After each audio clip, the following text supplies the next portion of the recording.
Bom, gente, estamos voltando aqui à questão dos podcasts e a gente faz o podcast aqui num projeto onde a gente envolve várias empresas, que foram inclusive as empresas que patrocinaram o nosso encontro, onde tem a Água Mineira, a Fitatex e a Rani Perotes, que são empresas já conhecidas, tradicionais dentro do mercado, e o Cana Brasil como escola, né?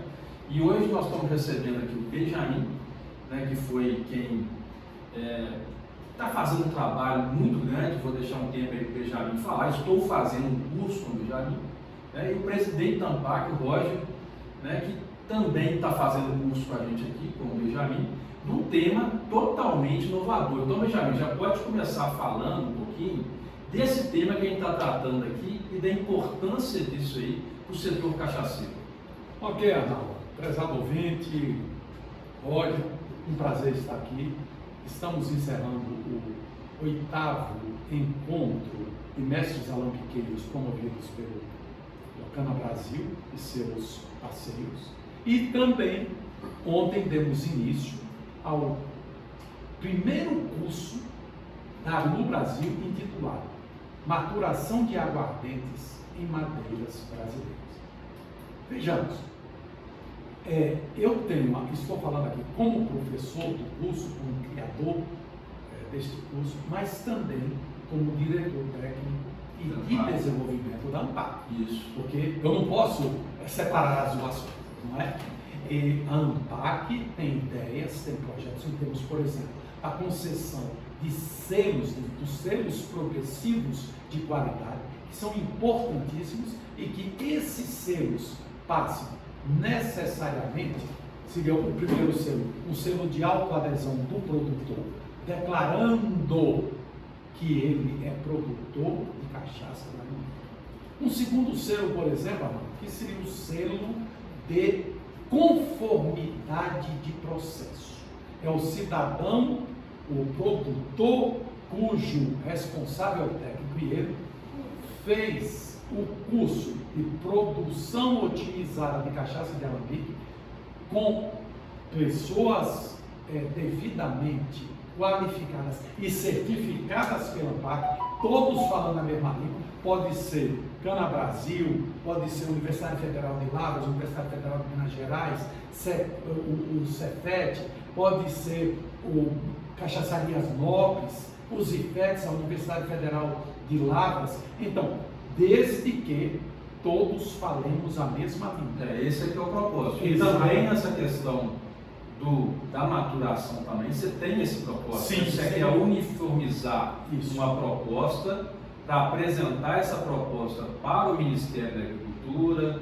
Tem algum outro órgão além do Ministério? Claro, veja, são duas questões. Primeiro, esses estudos sobre maturação estão nos levando à conclusão da necessidade da mudança da legislação, do parâmetro volume da superfície para a superfície específica. Eu estou estudando e estou aprendendo o assunto. Nós estamos aprendendo, né? Já viu que eu sou um bom aluno, né? Não pode só nessa. São bons alunos. Então, veja bem, esse é uma primeira necessidade. A segunda é a questão da correlação, do estabelecimento da correlação entre o volume dos recipientes de envelhecimento com os fragmentos de madeira, que é outra coisa inteiramente nova que nós estamos propondo para que aquelas cachaças que foram acondicionadas com fragmentos de madeira em conformidade com a legislação vigente na portaria 539 seja respeitada e cumprida, mas que possa dar ao consumidor a oportunidade de verificar que uma cachaça produzida e obtida nessa condição, ela é sensorialmente tão boa, ou às vezes até melhor do que uma cachaça envelhecida pelo processo. É justamente sobre isso que eu ia te perguntar e ia perguntar ao Roger. Existe muito preconceito nessa palavra chip. Até porque foi uma tecnologia usada que era a margem da legislação.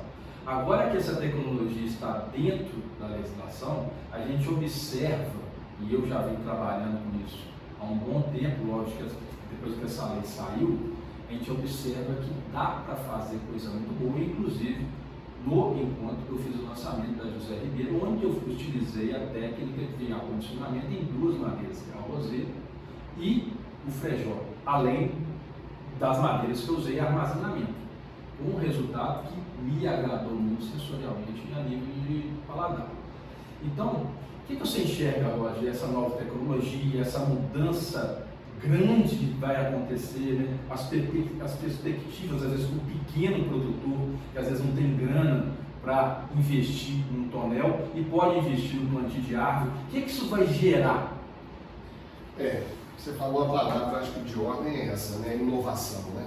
Assim como esse podcast seu é inovador, né? No setor da cachaça, eu acho que a gente não tem, se tem, eu não conheço qualquer outro programa que tenha esse diálogo aberto aqui, com tantas frentes aí para serem discutidas, para serem debatidas, que eu acho que é muito bacana e é bom para nós do setor da cachaça, para o nosso setor da cadeia, não só produtivo, mas de valor também, né? Mas, como eu falo também, que a inovação, essa inovação no que diz respeito ao acondicionamento da cachaça, vem regulamentar talvez aquilo que já era feito anteriormente à margem da lei. Ora, a discussão é, isso é bom ou ruim? A gente vai saber isso lá na frente. E, obviamente, a gente vai ter que saber o que os produtores, como é que os produtores vão reagir a essa normatização que está acontecendo. E os consumidores também, né? Os consumidores também têm que entender primeiro o que é o ar-condicionado e o envelhecimento e quais são as diferenças que realmente podem acontecer. Se é que alguma diferença pode ter, né? A academia, e nós estamos aqui fazendo esse curso também inovador aí do professor Benjamin, temos poucos estudos nessa área, que vão realmente dar os caminhos para que a gente saiba, amplie os saberes. E, efetivamente, talvez o acondicionamento, o envelhecimento podem ser palavras que sejam mais usuais para nós, produtores, e para os consumidores também, e também para o mercado. Isso pode ter que fazer sentido de alguma forma em toda a cadeia, desde a ponta da produção até o consumo, porque senão fica uma lei etérea, abstrata, efetivamente, que não serve absolutamente nada. Né? A gente viu uma questão sustentável também, muito interessante nesse projeto. Isso não é só bonito como ideologia, isso tem que ser um propósito de como é que chama assim, quase que obsessão das pessoas, que efetivamente na questão da sustentabilidade do meio ambiente. Sobretudo, se a gente for pensar em mercado, talvez até internacional, que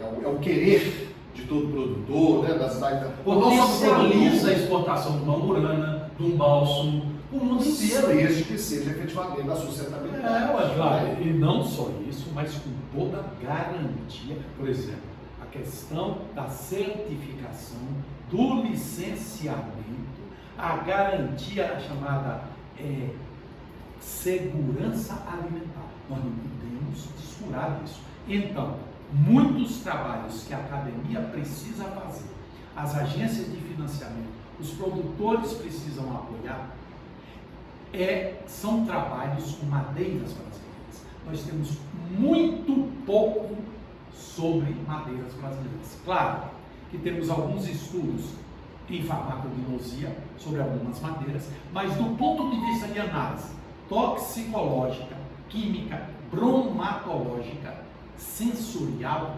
cadê os nossos mapas sensoriais das madeiras? As nossas rodas de aromas de cada madeira. Então veja, Naldo, Roger e você, prezado ouvinte, e que nos está vendo também, a quantidade de trabalhos que a academia precisa fazer. Daí a necessidade também do protocolo, além do curso, do treinamento e de tudo, este protocolo que nós estamos propondo e que vai ser proposto não só o MAP, que a entrada vai ser pela Câmara Setorial da cadeia produtiva da cachaça do MAP, mas tem que envolver Anvisa, tem que envolver universidades, tem que envolver meio ambiente na questão da certificação, principalmente do licenciamento de madeiras, tem que envolver a implantação de silvicultura tanoeira, bosques industriais com espécies vegetais que se prestam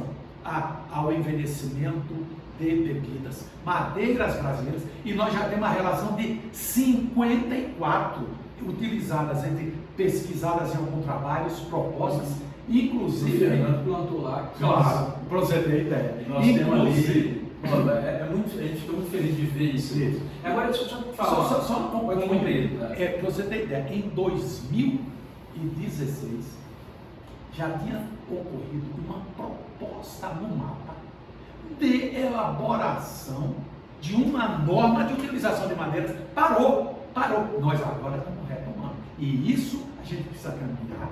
Isso vai dar outro glamour. Porque eu digo, tudo isso tem que conduzir à formação de conceitos, de imagens e de narrativas verdadeiras, adequadas e necessárias para a nossa cachaça é de sustentabilidade. Claro, Isso fortalece demais. metas do milênio, milênio, compromisso com as metas do milênio da ONU, compromisso com sustentabilidade, compromisso com trabalho sério, compromisso... Não, é aí que eu queria, trabalho sério. Olha.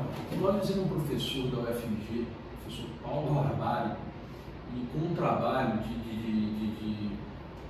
relatando às vezes a dificuldade dele até de receber a amostra de cachaça, é um trabalho onde ele consegue ter marcadores, né, de diferenciar um tipo, se é um tipo de envelhecimento, se não tem esse tipo de envelhecimento, né? Isso daí, ô Benjamin, você também vai ajudar nessa liderança, no sentido, tem a Mariana também que falou, e tem um trabalho nesse sentido também. E próprio assim, não da academia, mas nós tivemos uma palestra do Agostinho, falando da parte de blend, vem muita coisa nesse sentido, né? Você vai fazer então a junção desses grupos de universidade, procurar, ou não, por enquanto não falaram para conseguir fazer isso aí. Arnaldo, em qualquer empreendimento que envolva conhecimento, que envolva a construção de alguma coisa, o bloco do eu sozinho não existe. Tem que ser junto, né? Nós precisamos fortalecer a cultura da cooperação. A cooperação entre todos os atores envolvidos na cadeia produtiva e de valor da cachaça de Alambique. E isso começa no trabalhador, no produtor de muda, no produtor dos insumos necessários, do antes, do dentro e do depois da porteira, usando uma nomenclatura muito comum que se utiliza para o agronegócio e mesmo para o agronegócio familiar, como a cana-de-açúcar e a produção de cachaça também é uma característica de agricultura familiar. Agricultura do pequeno vai ser muito favorecida. Com tradição, com história, com coisas para contar. Agora, o ideal, né, professor Benjamin e Arnaldo, é a questão mais da difusão da ideia de necessidade de estudo. Isso. Porque a partir do momento que você faz, a faculdade de lá, de acolá, daqui, de outros pontos, elas engajam nesse conceito.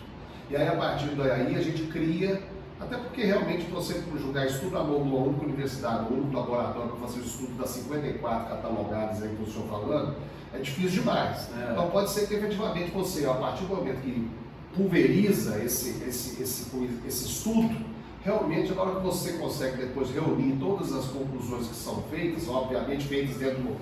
Com diretriz. Com diretriz. Mas com diretriz. E é o que o seu curso está fazendo aqui.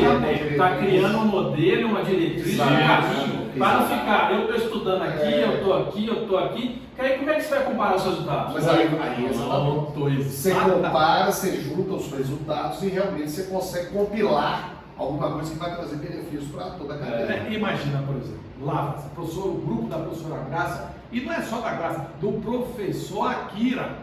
O Akira que cuida de maneira muito bem, e todo o grupo dele. A Engenharia da Universidade da Bahia, que já fez trabalho lá na Faculdade de Farmácia. Vai entrar o FMG. Federal de Goiás. Já tem o Paulo na UFMG, a Mariana, já tem do setor particular, já tem o Labiene, que já fez pesquisa. E a gente lá no Brasil, plantando a floresta e fazendo os testes empíricos lá, que agora nós podemos basear nesse negócio aqui, porque é uma coisa com mais um pouco. Eu espero, ciência, lógico, incorporando, pessoal, nós precisamos ser sábios. Eu tenho um axioma que para mim é sagrado: omnia imensura et numera. Tudo na medida e no número. Quem quiser reprodutibilidade de resultados tem que ter protocolos adequados, registro e a possibilidade de conseguir reprodutibilidade de resultados. Isso é o mais importante. E vamos encerrar esse assunto aqui e vamos passar para um bebida mista.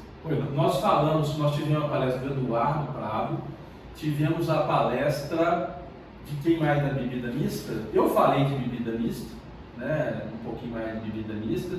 Teve a parte de coquetéis, né, do 40 falando. O Vitor 40. Vitor 40. Deixa eu ver se teve mais alguém. O Agostinho, de uma certa forma, sem dúvida, do blend.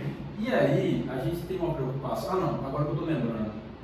A gente teve a fala também do Rafael Araújo, onde ele deu uma notícia muito boa para a gente, falando que o consumidor de cachaça, em 10 anos, ele saiu de 55 mais, e olha que eles têm um parâmetro para análise dele muito grande, que é uma clientela enorme que eles têm, e baixou para 35. E aí nós estávamos falando de baixar esses 35, vamos supor, para 25. E aí o Roger, por exemplo, está começando um experimento aí com a latinha, né, com a bebida mista. Isso aí. E o que você enxerga desse mercado de bebida mista para a introdução do jovem no consumo de cachaça? E também, aí já foi informação do Rafael, que o blend ajudou a cair essa margem pela questão da novidade, da busca do diferente, de não ficar só no mesmo, naquela, só Amburana, só isso aqui, só isso. Isso mesmo, Arnaldo, a gente vê o seguinte, o potencial é muito grande. O potencial, assim, acho que não tem como mensurar. E esse carnaval é um negócio absurdo. O carnaval vai mostrar pra gente que o carnaval passado foi do checkmate, esse ano vai ser de outros tantos. E você vai no supermercado, você vê as prateleiras cheias de produtos, os enlatados, né? Que são as bebidas, os drinks as bebidas prontas. É o tal do RTD, as bebidas prontas para servir. Pela praticidade, é uma latinha, tá, abriu, pronto, acabou, já serviu, não precisa preparar, não precisa fazer absolutamente nada. Você pode incrementar ali com uma frutinha, com uma erva ali para ficar bonitinho. Não é só uma latinha, não, você tem a jambruna, que é na garrafa, e ela dá uma garrafinha que ela bota no carnaval, a pessoa pendura aqui, ó, ele vai pular o carnaval. Aí a criatividade brasileira, ela é ilimitada. Pode ser qualquer brasileiro. Aquele pauche plástico que você pendura. Mas você pensa que é o seguinte, o nosso produto mesmo que a gente está lançando, que é o Twentes, que é um produto para enlatar, eu veio da ideia do seguinte, eu olhei para meus filhos, 19, 18 anos, eu falei assim, como que eu faço meu filho? Que merda eu vou fazer para esses danados tomar cachaça? Porque na pura eles não vão. Vai mais à frente, possivelmente, tanto ver o pai bebendo e tal. Temos dados da cachaça nacional, exato. 35 mais, provavelmente vai chegar. Mas até lá, a gente não tem que, a gente tem que chegar no outros públicos, né? E querendo ou não, é uma versatilidade que talvez as bebidas realmente favorecem. Talvez assim, um produto menos alcoólico, ele vai numa onda assim de uma bebida mais light no que diz respeito à questão de consumo alcoólico, que isso é uma onda realmente mundial. Então, querendo ou não, favorece as pessoas e pelo menos democratiza no aspecto de preço, no aspecto de custo e tudo mais. A aparência realmente, ela fica com aquela conversa mais jovem com as pessoas, né? Porque tem que ter tem que colar, não é só o produto. A lata ou a garrafa, a imagem e a narrativa tem que estar corroborada com a imagem. Não adianta a imagem vender um produto que vai ser lá na... Ou seja, nós estamos modernizando a cachaça, cara. Glamourizando, e com qualidade. Glamourizando. Me dá alegria quando você vê e estuda o feedback das pessoas que bebem. Não, bebi umas latinhas lá, corre do produto, ressaca zero.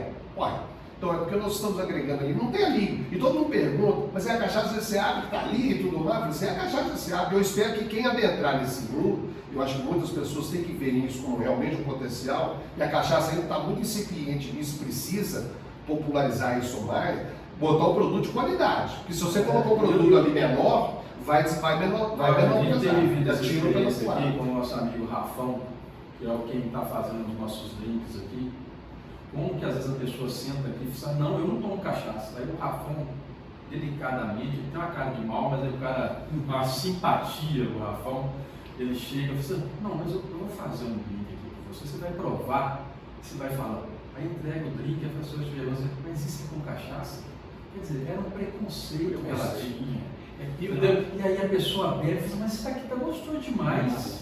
E você vai ali no 6%, no 7% de alcoólico e tal. Porque você, se você colocar muito, vai começar a prejudicar o está na faixa do alcoólico da cerveja. Então, um alcoólico básico, razoável, agradável.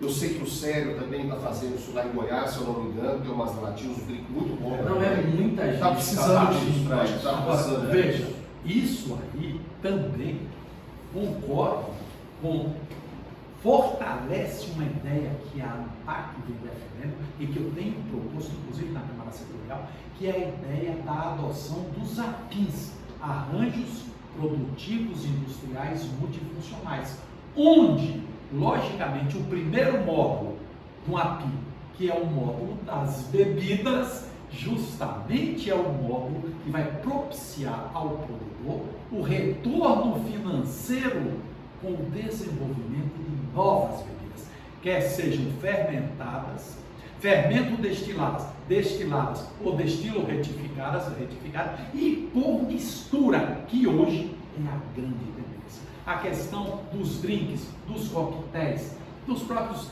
licores, não é? São realmente bebidas que vieram para ficar e para se diversificar. Agora, imagine isso associado. Foi falado isso com relação à prateleira do supermercado, que diminuiu um pouco o espaço para alguns tipos de bebida, não sei qual, e aumentou o espaço para a bebida mista. Como para as bebidas mistas. Agora imagine isso, Roger e Arnaldo.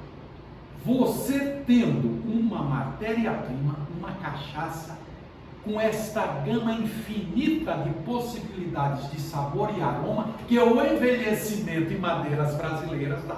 Olha como as coisas se conjugam, como elas se interpenetram e são importantíssimas. A ideia do API, enquanto estrutura, arranjo produtivo industrial multifuncional, com as suas 3 unidades. A unidade de bebidas, a unidade dos derivados do melado, ou seja, melado, rapadura, doces, etc. E a unidade de rações calcada na produção de proteína de unicelulares, que não é nada mais nada menos do que a levedura, produzindo proteína nobre e peixes, aves, ruminantes, suínos, associando a imagem da cachaça à ideia de combate à fome no mundo, de compromisso com as metas da ONU. Olha como as coisas... de fixação do pequeno. Claro. Isso é uma contribuição tremenda.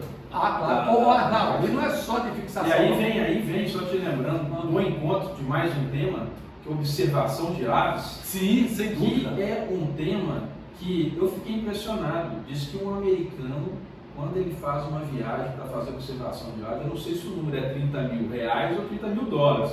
Mas de qualquer forma é muito dinheiro que ele gasta. Independente se é 30 mil dinheiros. 30 mil dinheiros, só você ver. E para observar aves, e no caso do americano, segundo ela falou, nem fotografar, ele fotografa. Ele só olha no binóculo e fica satisfeito.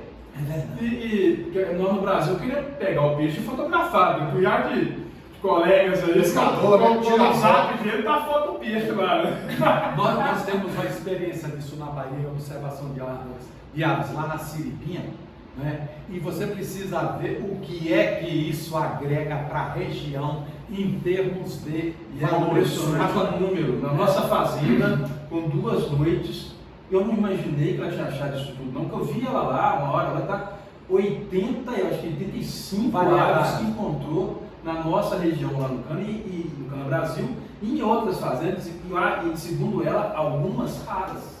Olha como que é interessante. Concluído o nosso raciocínio, agora veja, o cidadão, o produtor, que tinha uma estrutura montada, funcionando 4 ou 5 meses por ano, com essa estrutura do API, com essa questão, esse apelo das bebidas, principalmente das bebidas mistas, olhe o que ele vai ter, um alambique funcionando, que não seja os 365 dias por ano, mas o ano inteiro, produzindo retorno financeiro, tendo os custos fixos levemente aumentados, mas curiosamente vai estar produzindo. Aí seria ler outro livro. É isso que eu ia falar. Aí vem. O Rafael comentou que ele percebeu nas andanças dele, e você aí sabe que ele rodou várias fazendas, que o produtor não está preparado para receber turista. Então, o que falta para o produtor estar preparado? Veja, ganhar dinheiro com isso. Mas você uma forma dele ganhar dinheiro com isso, aí ele prepararia. Vamos tomar um caso, eu gosto de um caso bem emblemático, bem real, para o pessoal perceber. Paraty. Paraty é um dos sítios com poucos produtores. E aí a gente entra no outro assunto, que é um trabalho que a gente vai fazer com o Otávio, das IGs e das eu vou indicação de a IG tem duas modalidades, a IP, que é a indicação de procedência, e a DO, que é a denominação de origem. Bom, mas veja, o caso de Paraty, poucos produtores, já temos lá, por exemplo, o Lúcio, da Pedra Branca, que já escreveu um livro. Tem a Gabriela Cravo Canela. Agora vai vendo, ele já fez o curso lá em Lavras, agora o curso de tecnologia de produção de cachaça grande, que é meu orientando, vai defender agora o TCC dele. E já foi promovido a DO, é uma IG que já é IP e agora. Eu pensei que você queria falar o caso lá de Paraty, das bebidas mistas de Paraty. Não só das bebidas mistas, como do turismo melado. Da produção. Eu já dei curso na Pedra Branca. Qual é o nome do dono da Pedra Branca? Lúcio Gama. É Lúcio Gama. É o Lúcio. Eu dei curso. Eu dei curso pelo Senado, não foi pela particular lá, pela Rio.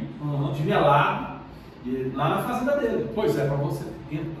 O Lúcio agora no trabalho de TCC dele, ele vai tratar justamente de produção associada ao turismo. Foi o tema que nós escolhemos. Então, olha a importância. Em Paraty, a cachaça que é produzida, eles têm todas essas possibilidades de ganho, porque levaram a produção a sério, levaram a IG a sério, e eles já era uma cidade turística e simplesmente organizaram suas unidades industriais, organizaram roteiros. E hoje, por incrível que pareça, em Paraty, os rendimentos advindos da visitação, da compra em loco, da aquisição em loco. Não, lá é impressionante os books para toda hora. A vontade de comprar a fazenda lá. O pessoal não precisa gastar muito em marketing. Por quê? Porque a própria produção se esgota. Só pegando esse assunto, porque nós falamos aqui em inovação e sustentabilidade do ponto de vista do meio ambiente. Mas a gente tem que pensar na inovação do negócio como um todo. Claro, eu acho que isso é o mais importante que o produtor tem que entender. Não basta mais ele ficar preocupado só com o alambique dele ali, produzindo cachaça e seja o que Deus quiser no final do ano. Né? Você quer ver? Só um minutinho, professor Jamil. Nós temos que pensar na inovação de abrir as frentes, como as rapins aqui que o professor Benjamin falou, e também com a sustentabilidade do próprio negócio. Parar com esse negócio de todo mundo achar que produção de cachaça é hobby. Ninguém não tem hobby de gastar dinheiro à toa.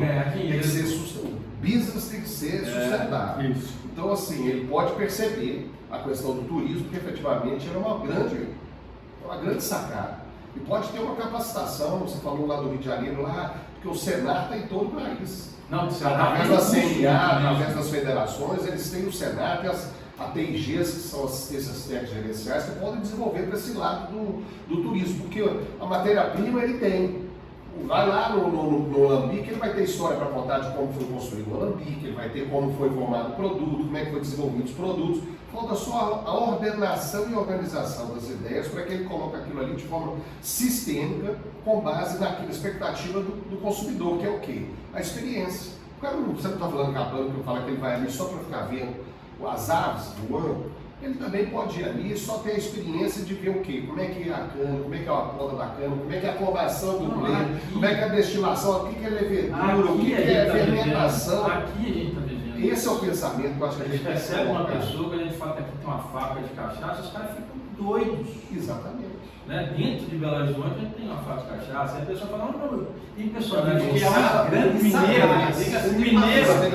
o mineiro é impressionante. O número de pessoas que chegam, mas meu tio tem um alambique. Todo mundo tem um parente que tem um alambique aqui em Minas. Não sei se é impressionante isso. Agora eu queria fazer uma pergunta. A gente teria, né? E infelizmente não deu para ele, seria o Marcos Elísio, Cachaça Batista, ele iria fazer uma palestra de cachaça, aliás, um mar de alambiques, eu fiz essa palestra, logicamente ele iria contribuir mais, mas o que vocês acham desse nome? Cachaça ou alambique ou destilaria um mar de oportunidades. Dentro do que a gente acabou de conversar, vocês concordam comigo que às vezes a gente explora mal as oportunidades e que a gente tem que aprender a enxergar essas oportunidades que uma destilharia nos dá? Porque não estou tentando suar a cachaça.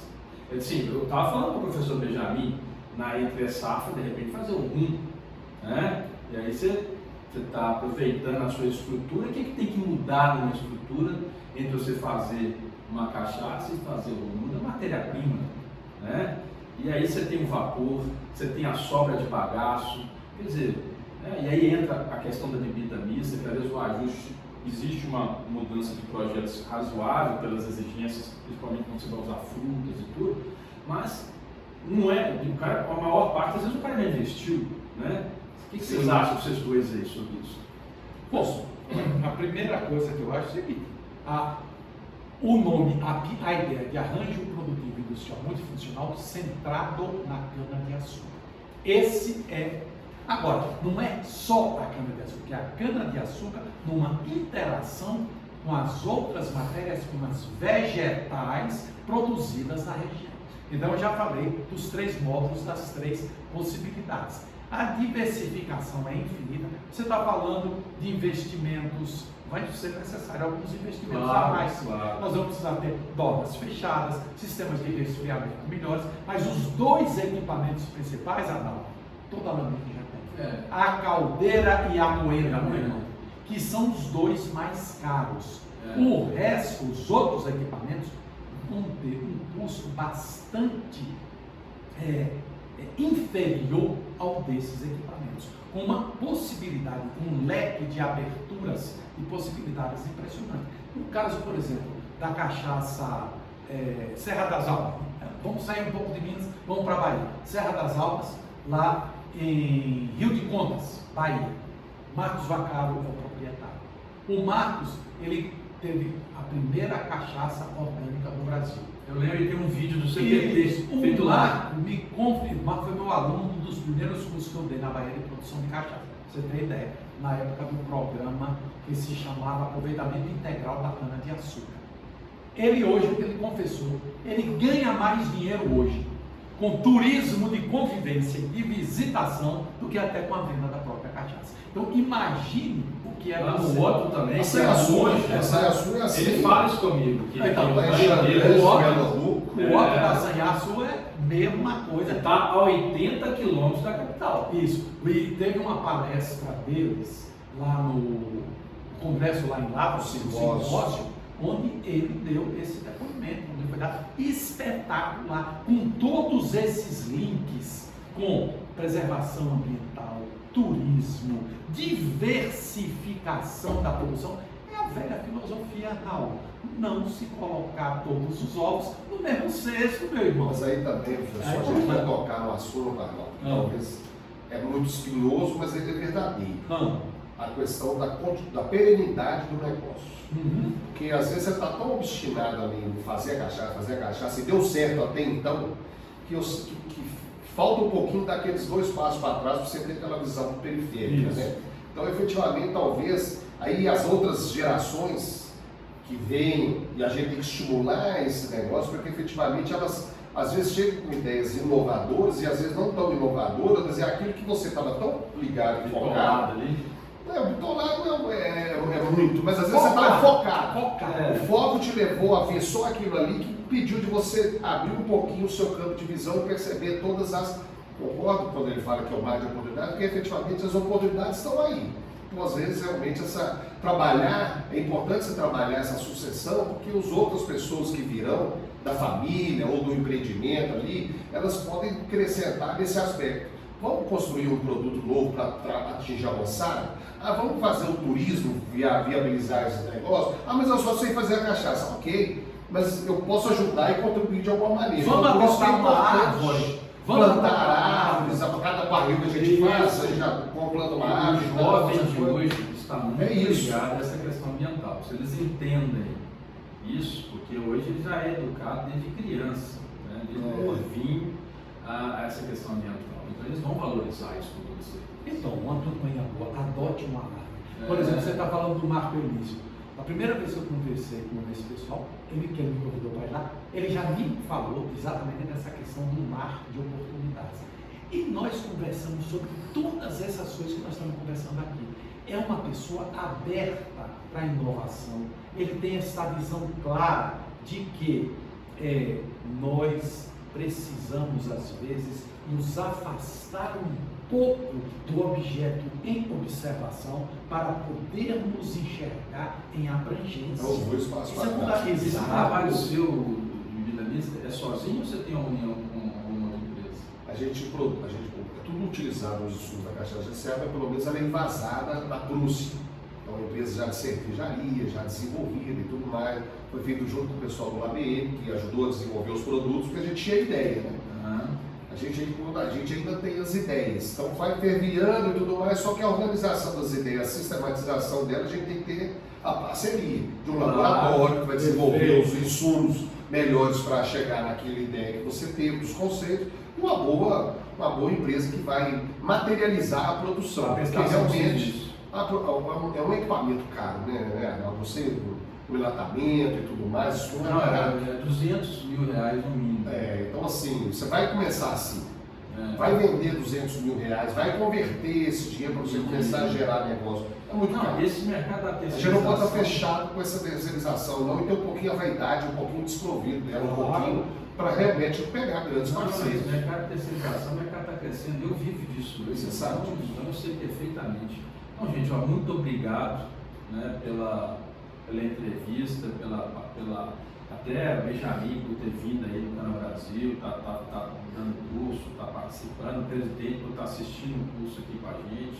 Tá? A gente está aqui na Cavas Ribeiro, que é um projeto que envolve o pensamento lixo, o pensamento de ensinar a pessoa a beber, ensinar a pessoa a gostar da cachaça de outra forma, não só a cachaça pura, né? A harmonizar com a cachaça. No encontro também nós vivemos uma experiência muito interessante de harmonização.